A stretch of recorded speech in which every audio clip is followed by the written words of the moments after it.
we're gonna have some fun, and any questions you can obviously say pass or say I don't know, but I think they all should be Sure. productively energizing too. So let's start just with a little bit, Catherine, in general about you and your athletic career. Um, I have always been a jock. I mean, always been interested in sports. I was a competitive athlete in high school. I was in my 30s and 40s, I was a competitive squash player actually. But I Wow. thought, at 41, I really stopped. I thought, oh well, I'm 41. I'm playing women half my age. I need to just quit. So I thought I was ended my competitive career. But I was rollerblading and biking and cross country skiing, and I was still keeping in shape, but nothing competitive. Then I discovered rowing, and I didn't immediately think, oh, well, I'm going to be a competitive rower. I was like 50 when I started, and I think it was something that just looked so cool. Oh my gosh, to do this! And I joined a community club, and found quickly that I was more serious than everybody else in this community club. So then Nice. I tried out for a competitive women's team, and I made the team. And so I competed with this sweep team. Now, rowing has sweep rowing, which is a team boat where you're just using one oar, and it has single, double, and quad rowing, which is with two oars. Anyway, at 57, for the first time, I tried single Wow. sculling and found sport. I mean, I think the sport of my life, not just of my older age, but I think I somehow it suited me incredibly well. And I started getting a little better, and I was learning how to row. But imagine most people I'm competing against now at 40 years, I started at a very late time in life. I then, interestingly enough, I had that first year of single sculling when I turned 57, and then I had an illness which was pretty severe. Hmm. A fascinating experience for me who had always been healthy. I was not able to do any sports at all for 2 years, and in fact, it was discovered I had a half a hip socket missing on my left hip, so I had a hip replacement. Wow. In it was end of July 2012 was my hip replacement at 59 years old. Wow. And they weren't sure I was ever going to row again, but I was so sure I was going to row that I actually bought myself a single the following June, having rehabbed over the winter. And that June of 2013, I started training, and I decided, well, why don't I enter the head of the Charles? I mean, what the hell? I'm 60 years old. I might as well. And to my surprise and everybody else's surprise, I won the single at the head of the Charles, which, if you know anything about it, it's like the gold standard at the head of head races for single sculling. Wow. And so that was kind of a, whoa, oh my God. I started 39,040. I was unseated in the lineup, obviously, and I just rode. And I think I was a little bit in the zone. So it was a great experience, and I was incredibly happy. I think because of the 2 years of being ill, that was an amazing moment for me when I felt I'd overcome a tremendous difficulty. But that win actually brought me to the attention of an international team.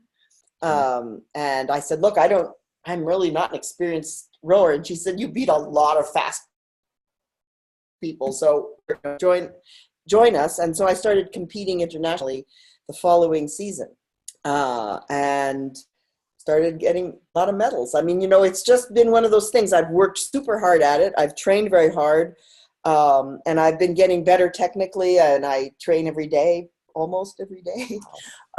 So I'm definitely, and last year World Masters, I got 7 golds out of 9 races. I don't know if you know anything. It's a lot of people leave that and they don't have any medals, because you only get a gold, or it's coming in second. It doesn't get you don't get anything. So it's really very competitive. I think there were over, was it 7,000. I mean, it's just an unbelievable number of people come from all over the world to compete at Worlds. Now, I'm rowing with an amazing team of former Olympic rowers, and I'm definitely rowing with a super good team, which is why the results were so good. But at Nationals, the U.S. Nationals Masters, I had 3 golds and 3 silvers out of allowed 6 races. So really results. But this year, I turned 65 this year, and this year is my year to be the fastest woman in the world at 65. So I'm determined. I've been working toward this goal, knowing that I'm into this new age group, and that's my goal. So that's it. I mean, it's interesting how I know everybody who's my age and who's a little older and a little younger, and I think I'm on for that. I think unless something happens, touch wood, I'm definitely beating everybody who's my age by a good margin. Love it. 20 seconds kind of margin, which is a lot in this. So, I mean, I'm just being really candid. It sounds like I'm bragging fun about my thing. This is my thing, you know. It's great. Anyway, yeah. I'm very lucky. I found something that I love much. It's really basically, yeah. Yeah, and it's great, Catherine. You actually, that was really fun because you answered like my first 10 questions all within the last couple minutes. So that's awesome. We're just gonna I think kind of jam a little bit freestyle here, so to speak. So Sure. tell me a little bit about your experience with mental training. I feel like rowing is such a sport that especially, I know only enough to be dangerous, but my intuition tells me that there is just such a unique, with any sport that is so high intensity, there's a really unique challenge that occurs with keeping your mind present and focused, and also understanding where you are in the race, where you are relative to what's happening around you. So what's your experience been like with mental training? What's worked for you and what hasn't? Well, I worked with Meg, who's of course an SEC member, one of your founding members, I believe. Yeah. And Robert, and he was fantastic. I went to one of the SEC conferences, heard his lecture, and felt he was the one of those experts who was the most, I think, in tune with what I was hoping to learn. And I was at the Nationals the previous year and about to race in my singles. I'd made the finals. You have to gradually, you do heats and then you make the finals. I'd made the finals, and I realized I am so nervous. Oh my God, I'm so nervous. I don't feel like I'm going to, I really felt, paralyzed almost by nerves. And so I called him up and we did a 45-minute session together.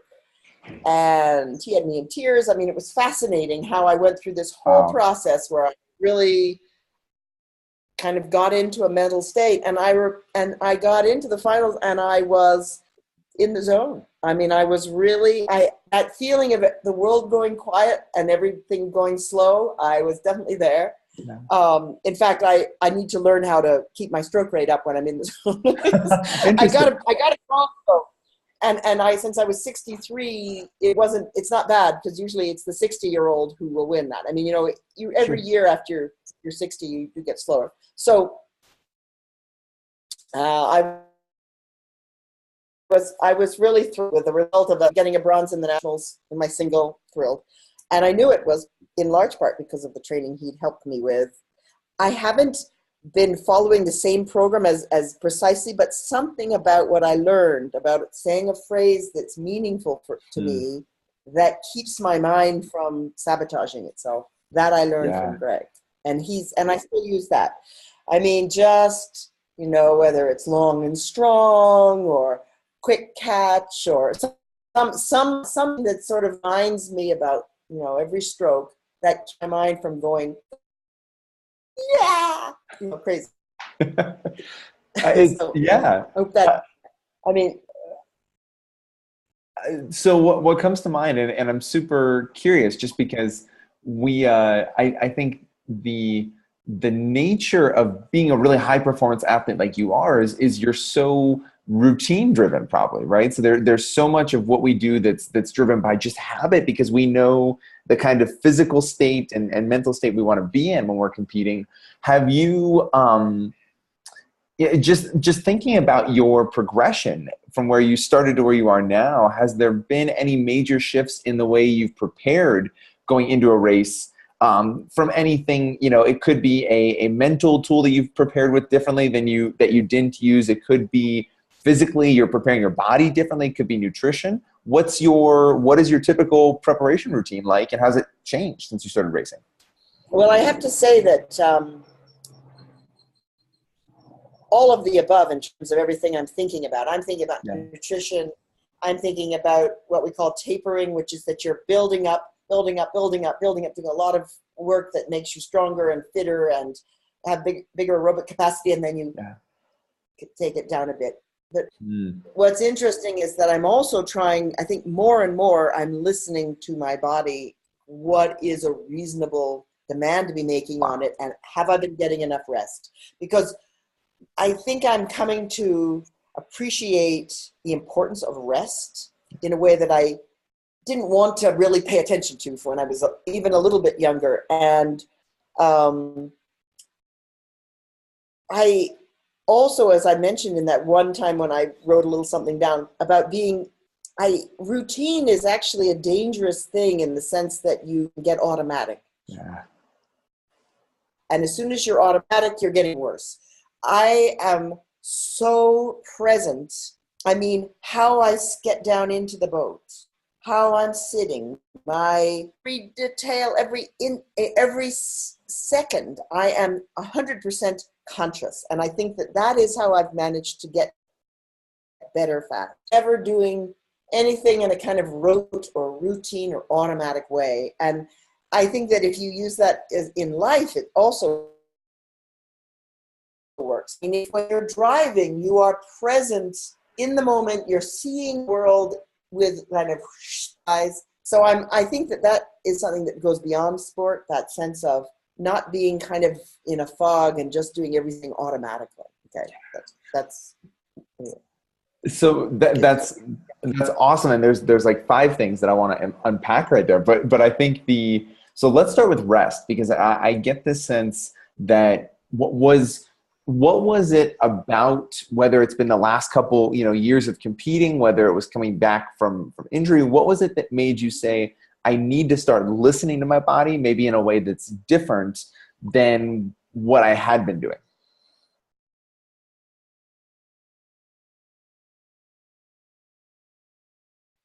I think that how am I doing today? How am I feeling? And finding that there was this level of fatigue that was actually compromising me. And it's hard for someone who, I mean, we're junkies. Those of us who train every day, we're basically endorphin junkies. Yeah. We feel totally weird. I mean, for me, a day off is I bike to yoga, I do an hour's yoga, I bike home. I never do nothing. Yeah. But some days I probably should do absolutely nothing. Because I notice the difference when I've done nothing in a day. There's sort of this feeling like the batteries got fully charged, as opposed to sort of just partial charge. They got fully charged. And I think every athlete struggles with it. Am I being lazy? Am I being undisciplined to give myself a day off? Is this going to mean I'm going to be slower? But I think almost always we really know what the answer is. We really know when we need a day of rest. So I wish I had some easier formula, but it definitely is tuning into your body, tuning in. Yeah. Was there any point where you felt like you developed, so you mentioned too this notion of conscious awareness, right? Really being present from moment to moment, every little detail. When you think back to when you first started racing, was that something that came naturally to you, or was that something that you had a moment, in time suddenly where you're like, oh my gosh, I'm in this routine and I'm going through the motions, I'm not present? What was that like? I mean, I would say I've always been conscious of needing to focus, but that's just been growing. The sense that every little subtle movement in the boat, and because balance and how deep your oars are going on both sides, if they're even, it starts getting more and more fine-tuned. I think as in any endeavor, the more you realize that it's all in the details, you know. Yeah. And I think at the beginning I had this fiery, like, whoa, I'm gonna like, and I was wasting a lot of energy. And of course, the other thing is, I mean, energy was being spent that wasn't translated in boat speed. And as you get more and more experienced and notice stuff, oh my gosh, I cannot work as hard and go faster. And that's, of course, the key. In any endurance, I mean, rowing is very much an endurance sport. So it's about not having a tense face even, not using energy for anything that isn't making the boat go faster. So I never know if I've really answered your question, but that's so it's been a kind of process realizing that just having a lot of fire to do it wasn't enough, and how to.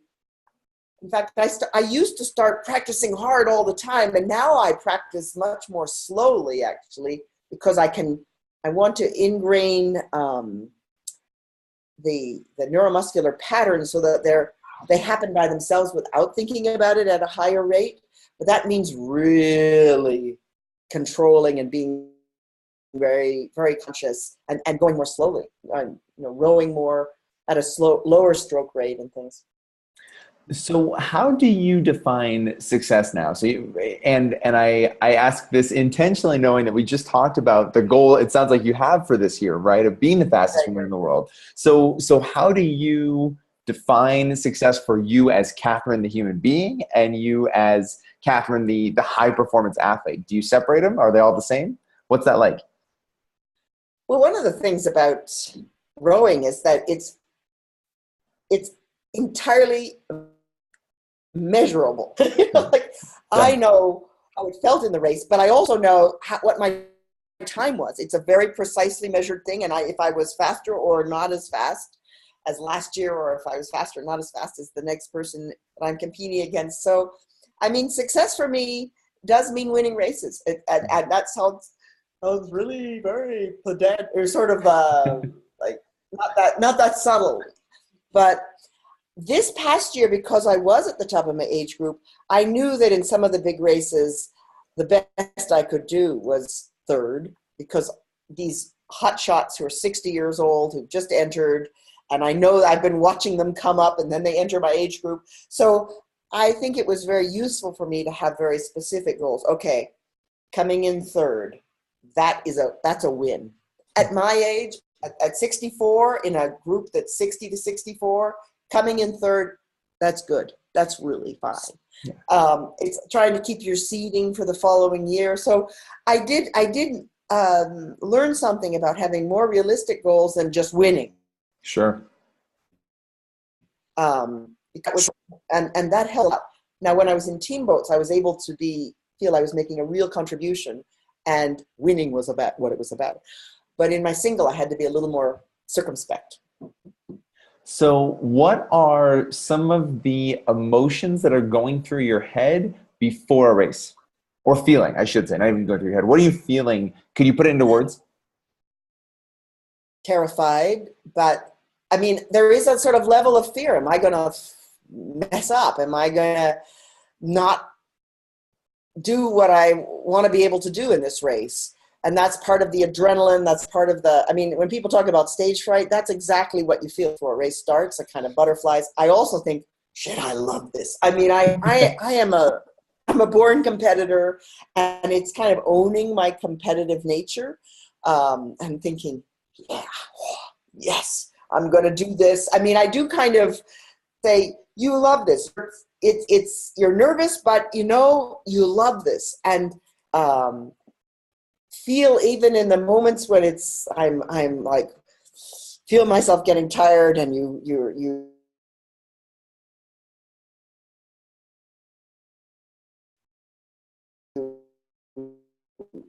things get a little slower when you're energy and holding it together. There are times when I think, why am I doing this again? I don't have to do this. Those thoughts, but I push those know you love this. You'll feel so good when you cross that line. You know, like I do have a little sort of myself about it all. But I think one of the things I acknowledge that I am at my most fully alive when I'm sitting on that start line with them, you know, waiting for in the, say, the Worlds or Euromasters, and there's a green light and there's an announcer who's calling out people in the boats, and you know, Olympics, it's like that actually, and you think, yeah, yeah.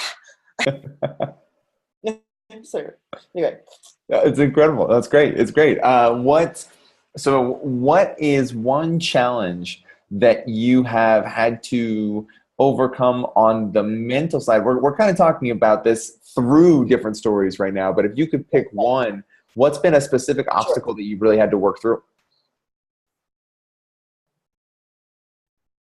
I mean, lots of self-doubts. You know, am I fit enough? I haven't done enough aerobic work. I mean, that is the thing, that because I love working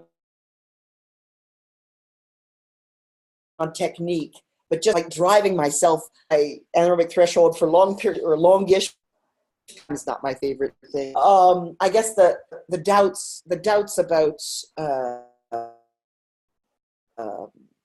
my preparation. As hard as I work at it, I mean, I work out in the winter. I work out 3 days a week in the weight room and in the gym. I mean, I do a lot of just building up my strength. Done more. At least that's my feeling, because I have a lazy side too. I mean, I have a side of me that, you know, when I'm on the erg or something. So what is it that I struggle with? Those doubts, I guess. And there are things that I still have technical challenge that I find work, because you basically have to keep your oars off the water to not slow yourself down, but it's very chippy, and so there's a lot, and there's wind and there are waves, and it's a very challenging sport. So there are always times when you feel like I could be much better technically. I'm still needing a quicker catch, for example. Anyway, go on. Sorry. I'm sort of rambling on, but I figure you can pick out bits that are useful, hopefully. It's absolutely amazing, Catherine, because one of the things that's so exciting is the point of this community is really the space in between is where sometimes we learn the most, right? It's not necessarily the direct answer to the question or the thought or the obstacle. It's what we learn through that process and what we pick up in the, you know, the little spaces in between. So this is awesome. So we just went from what's an obstacle or a set of obstacles. Let's talk about what's been the most successful thing that you've received as a rower. What's been the part as part of your life, you've made this commitment to the sport. What's been some of the most gratifying and biggest, you know, internal successes you've really experienced? The thing about winning or being fast, it's moments when I'm on my own, on the river, doing drills, being disciplined about doing drills, for example, which when I started, I was never disciplined about drills. I was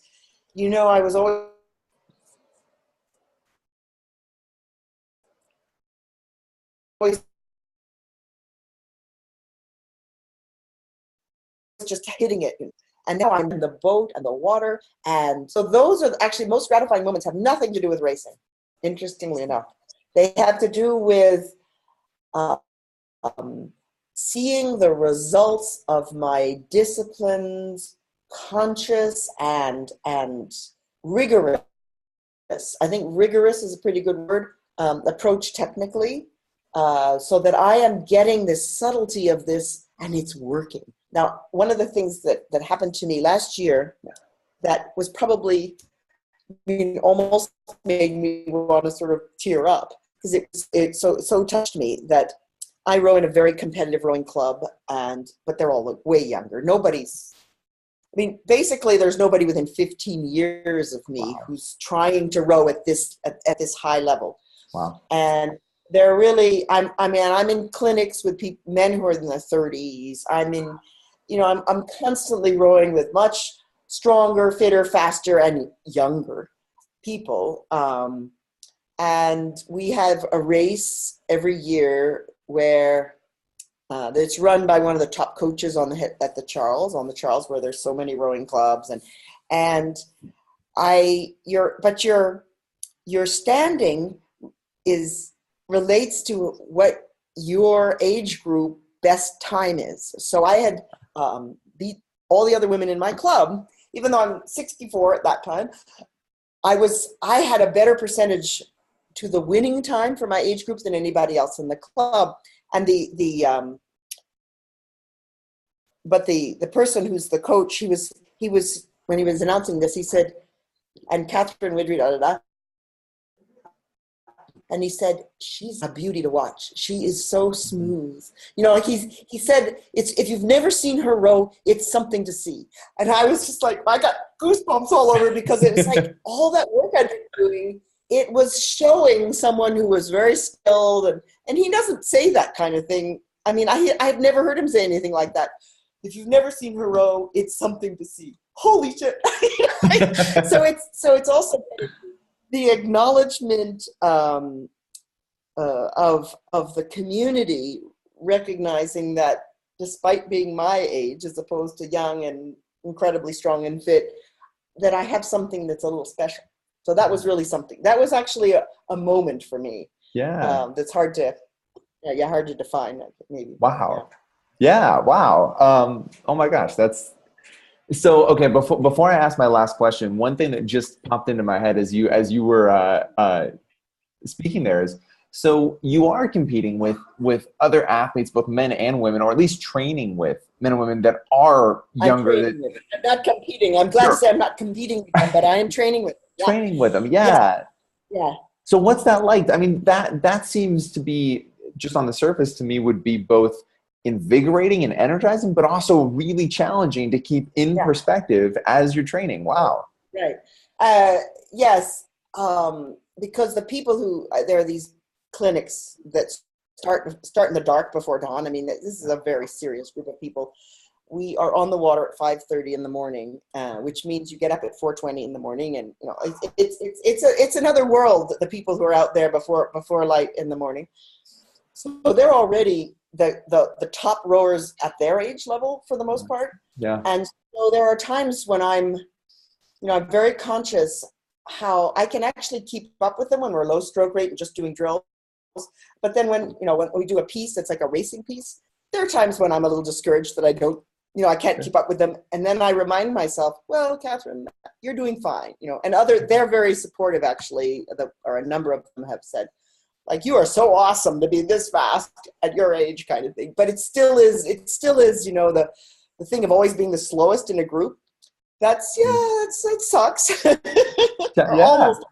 Occasionally there's a woman who is not top in her, and I can hold my own with her, even though she's much younger. But for the most part, I'm last in those groups. But that's okay. I have to, it's a wonderful thing, because it challenges me. It forces me to do stuff that not many people my age are doing, in terms of the toughness of the workouts, the pace, the differences. I mean, it's good. It's mostly all good. Yeah, good. That's incredible. Okay, so the last question that I would ask is, what do you hope to get out of a community of your peers?